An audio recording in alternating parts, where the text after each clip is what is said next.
What's up, everyone? Welcome to ClearTalk. So in this video, we're going to be talking about all of these wars that Trump has saved us from, these wars that he has solved. Okay, we're going to talk about it. We're going to see what these wars are. Like, what are they? What is he talking about? These 7 wars that he claims that he has solved. He has fixed. So thank you very much for joining me. And if you are new here, welcome to ClearTalk. If you would like to check out more videos from the channel, consider subscribing, like, share, comment, all that good stuff. And if you would like to check out videos from my other channels, JMDPLAY, JMD Puzzling, that would be amazing as well. Consider subscribing to those. That would be like perfect. Like, that would be the best thing you could ever do in your life. Helping out with, getting the videos in front of other people and stuff like that. It helps out the channels, helps out me, helps out the JMD Nation altogether, and it's free for you. I mean, it doesn't cost you anything, just hit a button. That's all you got to do, hit a button. But if you would like to support in any kind of way, you have links there for like ongoing or one-time donation stuff. To join JMD Nation. That would be amazing as well. Any kind of support you give is very much appreciated. And I thank you very, very, very, very, very much. And if you are returning, you are freaking amazing. I love you. You're amazing. Keep coming back. Keep coming back. Because we love you here. Okay, so now, all that out of the way. Let's get to the very important part. The very important stuff. These wars.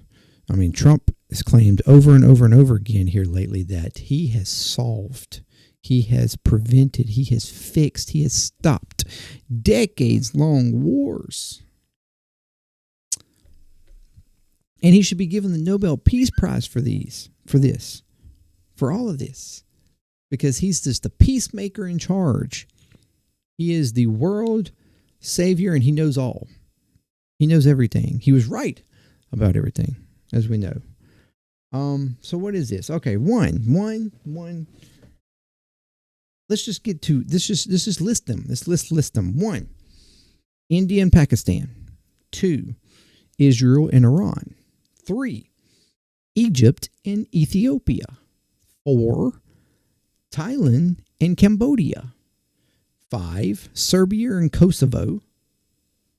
6, Rwanda and Congo. And then 7, the last but not least, Armenia and Azerbaijan. Okay? These are the 7 wars. The 7 wars that he claims he has stopped. He has fixed. They are over.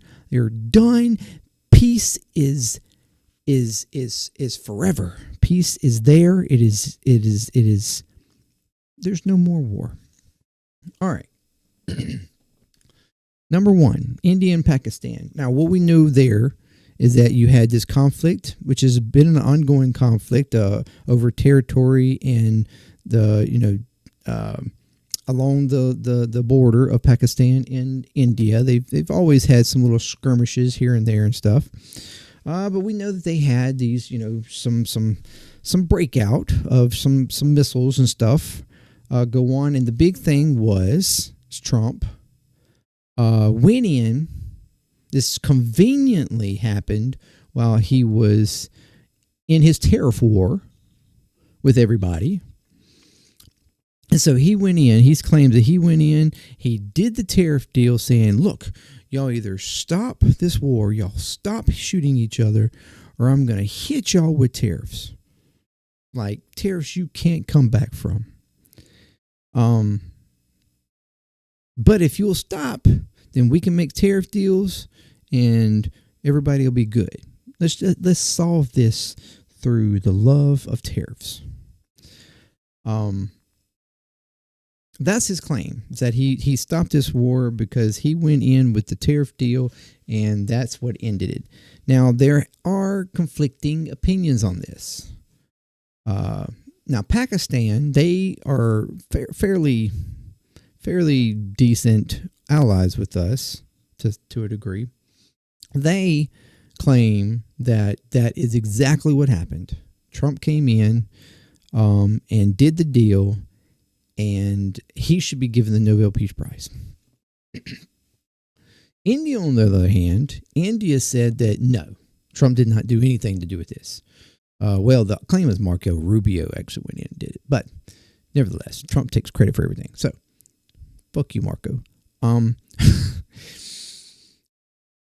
But India says, no, that didn't happen. That we resolved this situation through channel means that we have had all along, that we've set up, that we normally do with, our diplomacy with Pakistan. Channels that we have already established, pre-established. We worked through that. We come to an agreement, and that's what happened. And it had nothing to do with tariff stuff. That's what India says. Now, do we fucking know? I genuinely don't know. It was conveniently during the tariff stuff. It may not have necessarily, we certainly did a tariff deal with India, but it may not have been necessarily because of that. We were going to do it anyways. Or they were going to be, it was going to happen one way or another. But as far as the tariff deal was concerned, but whether or not it actually had anything to do, or it like genuinely influenced this ending of this like firing back and forth that they were doing for a few days, I don't really know. So that one I give partial credit, okay? Because it is a big question mark that I don't think I can prove regardless. But we're going to give them a question mark on that one, okay? Now, number 2, we're going on. Israel and Iran. We know what the hell happened with Israel and Iran. There was these shots, missiles, launches back and forth. And then we decide to blow some nuclear sites. The U.S. dropped some stuff in Iran.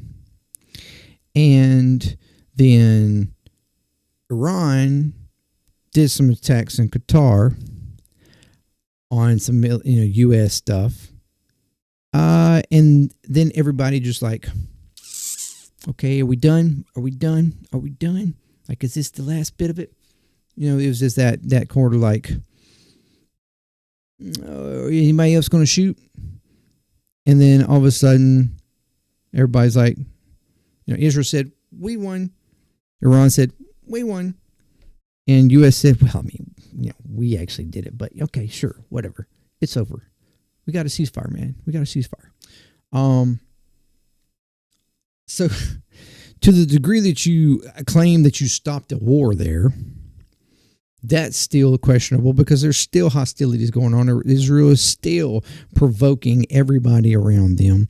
So to argue that there's peace between Iran and Israel is really far-fetched to say, and that you stopped, this, and that you deserve a peace, Nobel Peace Prize because you dropped, you fucking dropped a 2,000 pound bomb on some nuclear sites. That in itself should not deserve a peace prize, because that's not peaceful. That's not diplomacy.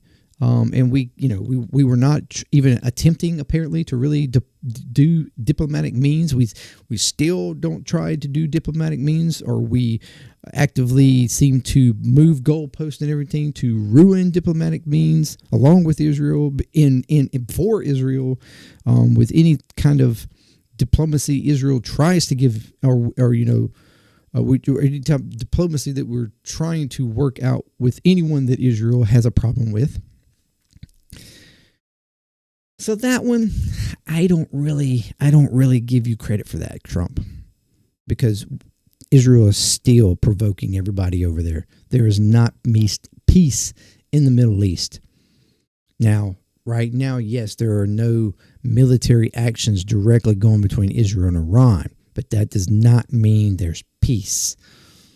Okay. I don't necessarily give you credit for that one, but whatever. Okay.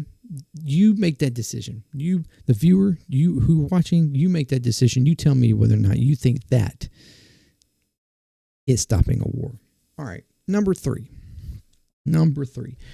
Egypt and Ethiopia. What was going on here was that there was a conflict, loosely speaking, conflict where there was a dam that Ethiopia had been working on for a few years now on the southern end of or southern kind of section part of the Nile River. All right, and this dam was to help them out with water source stuff, but Egypt has been worried that this dam was going to cause issues with their water supply and causing tension in their water supply, which they already have issues with. So Egypt and Ethiopia have been going back and forth, like kind of an argument, really, not like hot military war, but like in not making an agreement on the water situation between the two countries with this dam and coming to an agreement on that. And it was on the verge, you could, I guess, argue that they were potentially at, a crossroads where they might get kind of hot and heavy. But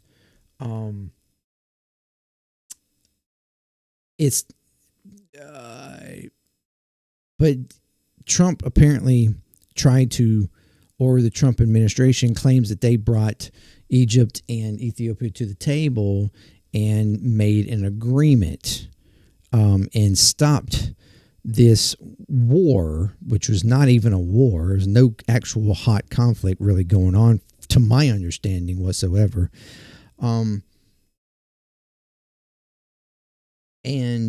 But they're actually still, even to today, still not being any kind of official agreement between them.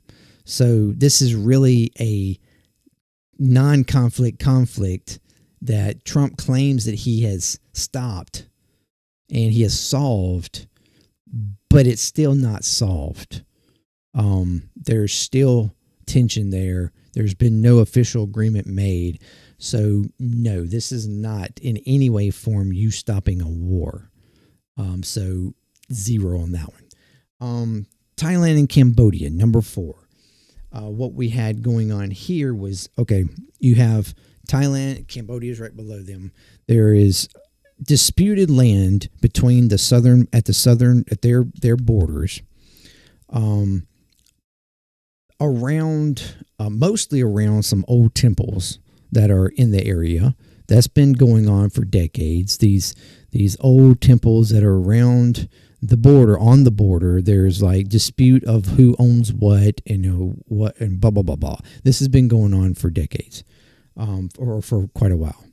And then, so there's always been kind of hostilities around, claiming what's theirs, patrols that go along the borders and areas of these places and whatnot. And then Cambodia has been using at times, and especially and particularly here lately, been planting some landmines and using them as a deterrent of Thailand on the border. And what happened was Thailand, some soldiers or whatever, some military personnel or border personnel, whatever, wind up being killed. I think it was roughly around 5 of them or something like that from landmines, from accidentally going off. So there was this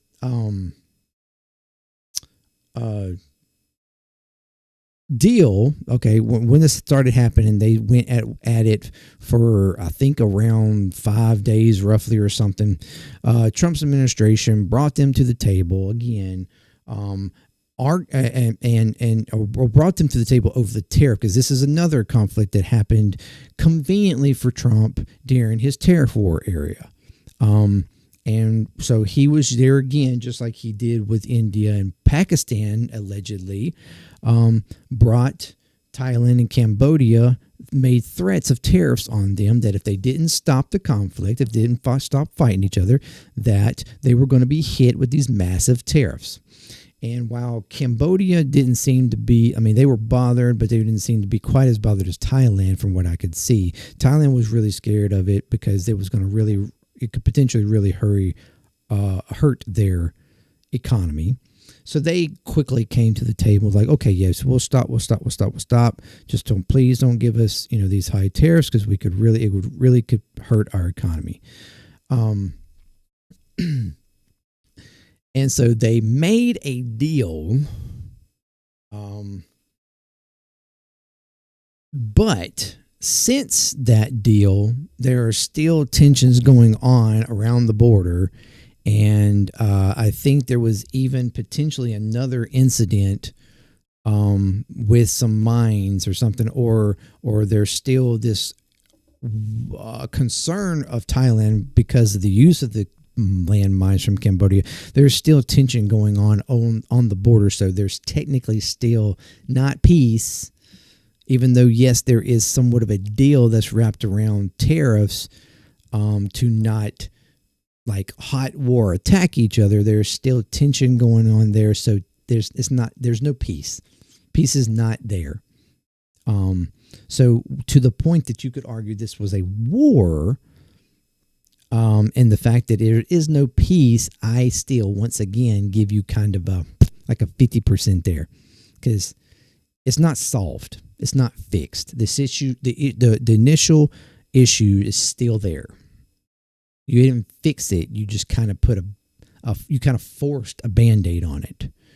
You forced this like middle of the line thing, putting them up under a rock, but yet the issues are still there. Nothing was fixed about it. So, like, again, give you a 50 on that one. Serbia and Kosovo, number 5.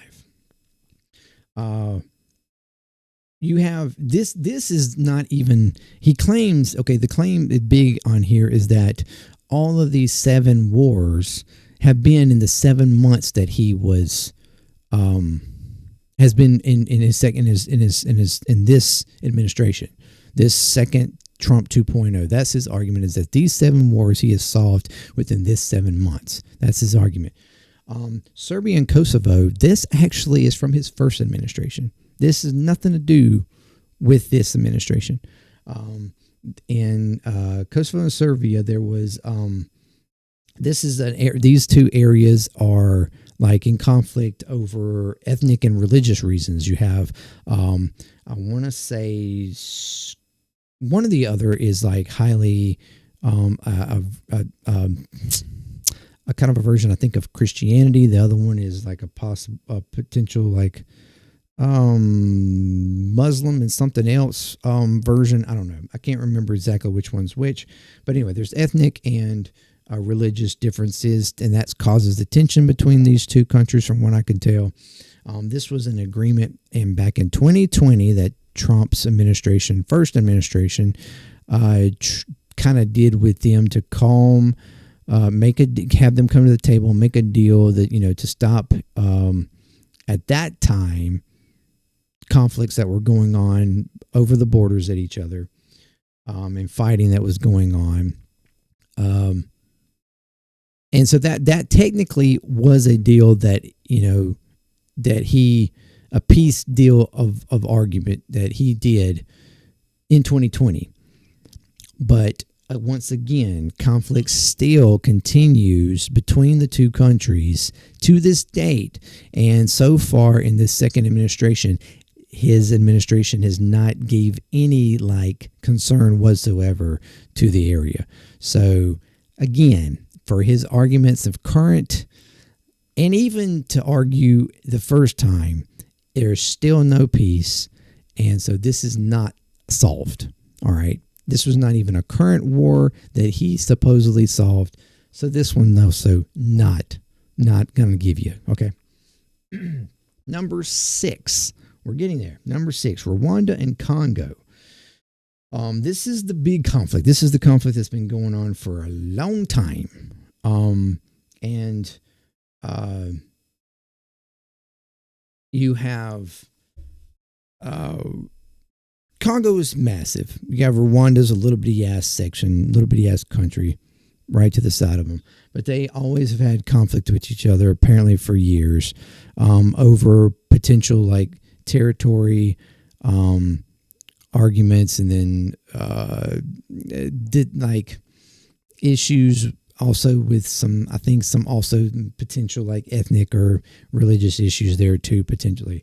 I don't know. I didn't get completely into that whole background, but what you've had over the past few years, or at least maybe the past half decade, is this rebel group called the M23 rebels, who are technically there's a territory that's in Congo that Rwanda argues over, and claims that they should have. I think it's to what I'm understanding. And there's a rebel group that's technically in Congo, along that area or from that area, that is rebels against the Republic of Congo. And the past statements were that, even from the like the UN has stated that this rebel group is partially funded and like helped by Rwanda. Well, Rwanda denies this, but nevertheless, on June 27th, Trump and his administration, his people, brought together Congo and Rwanda to make an agreement. They signed said agreement where the rebels would be taken out of like power, or would disband, and peace, military like conflict going on. And he acts like this has been a war that's been going on for like 30, 25, whatever, 30 years. Technically, it goes back that far, but it's not like it's something that's continuously been going on for that long.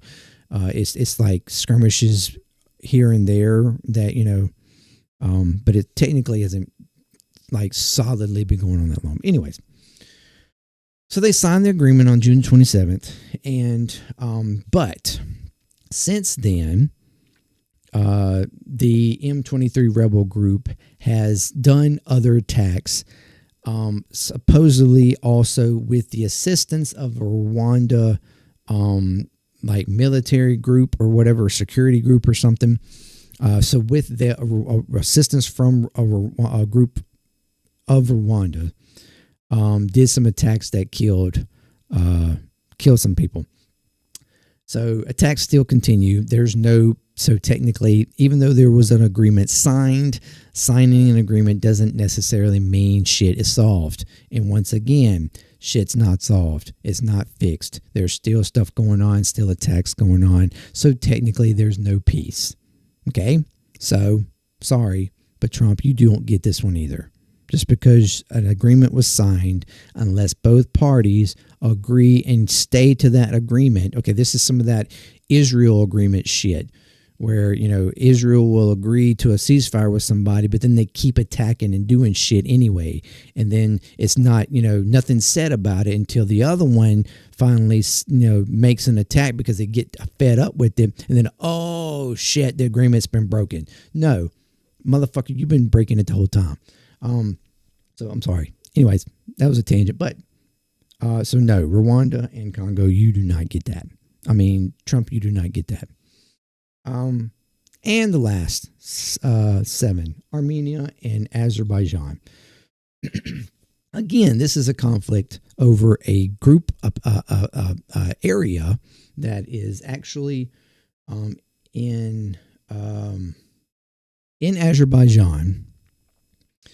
So you have like Azerbaijan is sitting there, Armenia is right below, and then there's a small piece of land that's technically separated from mainland Azerbaijan that has been a conflict of area between the two countries, as far as ownership.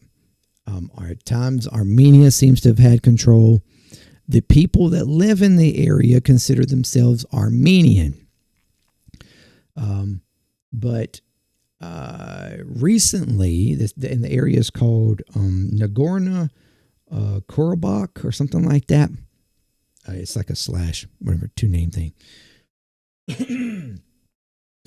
This area recently, some conflict broke out. Azerbaijan took control of it, and so it's argued technically as Azerbaijan. Trump's administration people, whoever did it in the Trump administration, apparently brought the two to the table around August the 8th. So this is the most recent one.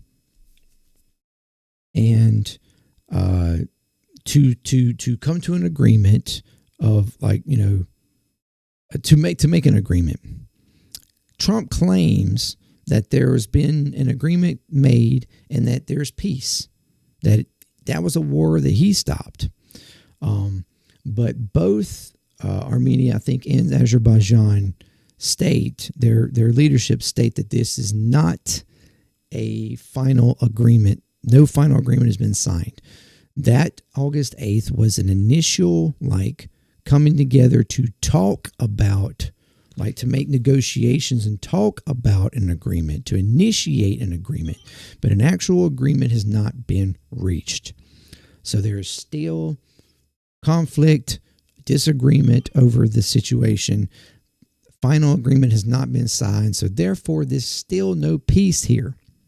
So Trump is pre-claiming that he stopped something and has created peace for this area that he has not done.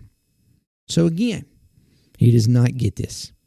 Okay, it's over and over and over again where Trump claims that he has done something, claims that he has brought peace, argues for that I should be given the Nobel Peace Prize for this. I mean, nobody else could do it. The UN couldn't do it. None of these countries could figure it out. I stepped in and we got it taken care of. Everything's fixed.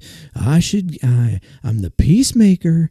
Everybody, I should be given the Nobel Peace Prize. This is his argument, that he's saved and stopped 7 wars in 7 months. And as I've went through this, the only ones that you could argue that he had some sort of partial assistances in is India and Pakistan and maybe Thailand and Cambodia.